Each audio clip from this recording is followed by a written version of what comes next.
इस वीडियो में हम लोग डिस्कस करने वाले हैं income tax on the stock market earning. जी हाँ, अभी भाई बजट के अंदर यहाँ पे चेंज आ चुका है, टैक्स रेट यहाँ पे बदल चुकी है, होल्डिंग पीरियड यहाँ पे बदल चुका है। तो चाहे मैं इक्विटी इन्वेस्टमेंट डिलीवरी की बात करूँ, इंट्राडे की बात करूँ, एफ&ओ हो गया, डिविडेंड की इनकम हो गई, तो इनके ऊपर कैसे आपका टैक्स लगने वाला है, कितना ज़्यादा लगने वाला है, प्लस वीडियो के एंड में ये भी बताऊंगा कि टैक्स की प्लानिंग कैसे करनी है। तो प्लीज़ ये वीडियो पूरा ज़रूर यहाँ पे देखिएगा। सबसे पहले देखो, अगर मैं इक्विटी डिलीवरी या इन्वेस्टमेंट की बात करूँ, जहाँ पे किसी भी स्टॉक को अगर आप होल्ड करते हैं शॉर्ट टर्म पीरियड के लिए, तो फाइनेंशियल ईयर 2024 और 25 की अगर मैं बात करता हूँ, तो अगर आपका होल्डिंग पीरियड 1 साल से कम है तो यहाँ पे लगता है आपका शॉर्ट टर्म कैपिटल गेन।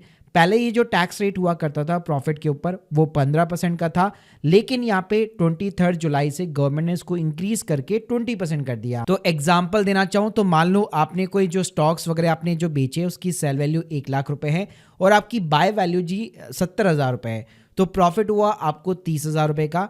तो पहले आपको टैक्स पे करना था 15% यानी 4,500 रुपए, वही चीज अब आपको 6,000 रुपए पे करनी पड़ी। साथ में ये टैक्स जो है सिर्फ प्रॉफिट के ऊपर लगता है। मान लो अगर लॉस हुआ है तो आपका ये शॉर्ट टर्म कैपिटल जो लॉस है, अगर आप आईटीआर वगैरह प्रॉपर तरीके से फाइल करते हो तो उसको 8 ईयर तक यहाँ पे कैरी फॉरवर्ड कर सकते हो। और फ्यूचर के भाई जितना भी आपका शॉर्ट टर्म कैपिटल गेन होगा, जितना भी आपका लॉन्ग टर्म कैपिटल गेन होगा, उसके अगेंस्ट में आप यहाँ पे सेट ऑफ कर पाओगे।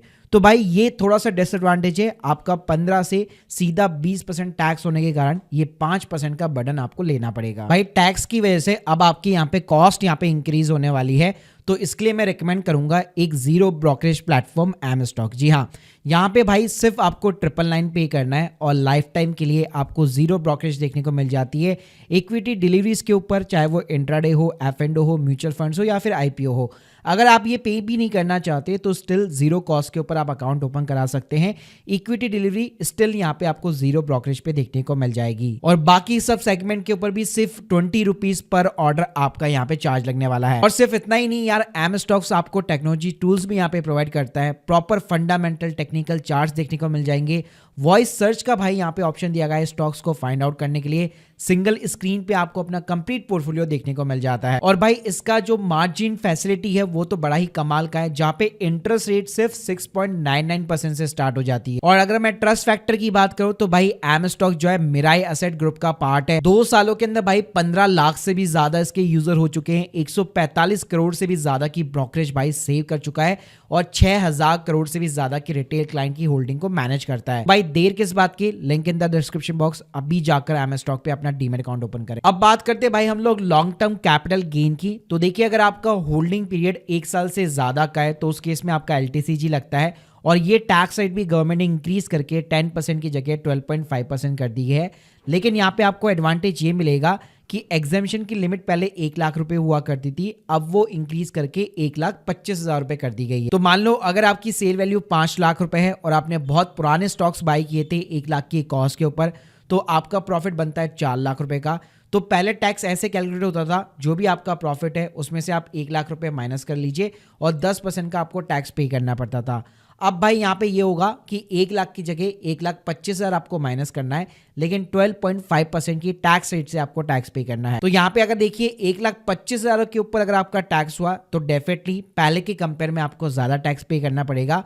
लेकिन अगर 1,25,000 के नीचे का टैक्स है या 1 लाख के ऊपर का भी यहाँ पे अगर आपका प्रॉफिट है तो यहाँ पे इस नए वाले सिस्टम में आपको थोड़ा सा बेनिफिट देखने को मिल जाएगा। वहीं पे अगर भाई मैं लॉस की बात करूं तो लॉस के ऊपर कोई भी टैक्स नहीं लगता है, plus long term capital loss को आप 8 साल तक कैरी फॉरवर्ड कर सकते हो अपनी आईटीआर फाइलिंग के थ्रू और फ्यूचर के जितने भी लॉन्ग टर्म कैपिटल गेन होंगे उनको आप सेट ऑफ कर पाओगे। इसके अलावा भाई बात करूं, अगर आप ट्रेडिंग करते हैं यानी कि इक्विटी इंट्राडे करते हैं, सेम डे के ऊपर स्टॉक को बाय एंड सेल आउट करते हैं, प्रॉफिट बुक करते हैं, तो उस केस में ये सारी चीजें जो है स्प्लैक्टिव बिजनेस इनकम के अंदर काउंट होती है और इसके ऊपर कोई भी फिक्स टैक्स रेट नहीं है। आप जो भी रीजिम चूज करेंगे उसके अकॉर्डिंग यहाँ पे स्लैब रेट्स एप्लीकेबल होती है। अब देखिए ये स्लैब रेट्स होती क्या है, तो यहाँ पे इंडियन जो टैक्स सिस्टम है उसके अंदर 2 रीजिम है, एक न्यू टैक्स रिजिम है, एक ओल्ड टैक्स रिजिम है।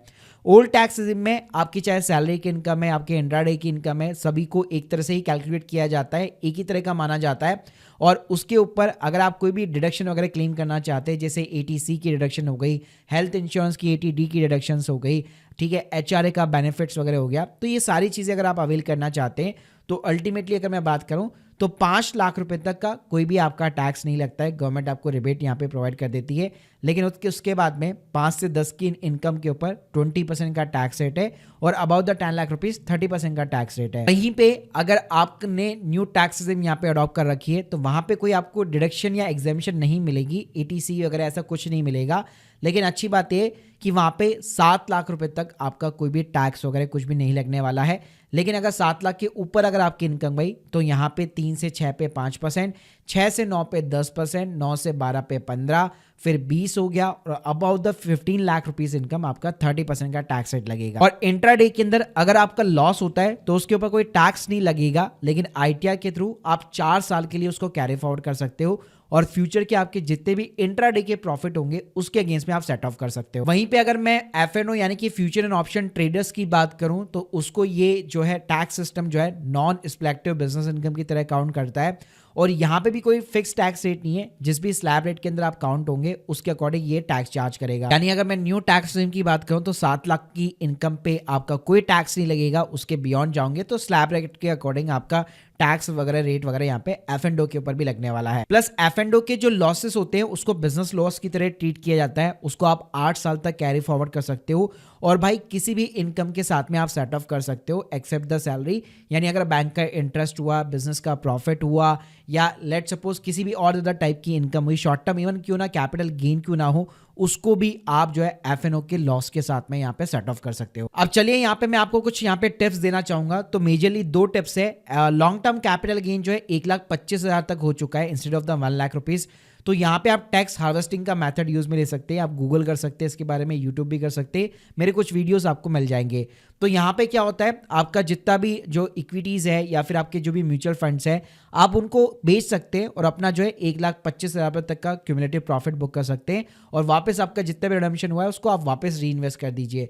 तो आप हर साल जो है 1,25,000 रुपये का प्रॉफिट बुक करेंगे, उसके ऊपर कोई भी टैक्स पे नहीं करेंगे और जितना भी अमाउंट आप रिडीम कर रहे हैं उसको आप सिंपली वापस री इन्वेस्ट कर देंगे। तो इस तरह से आपका टैक्स बचता जाएगा।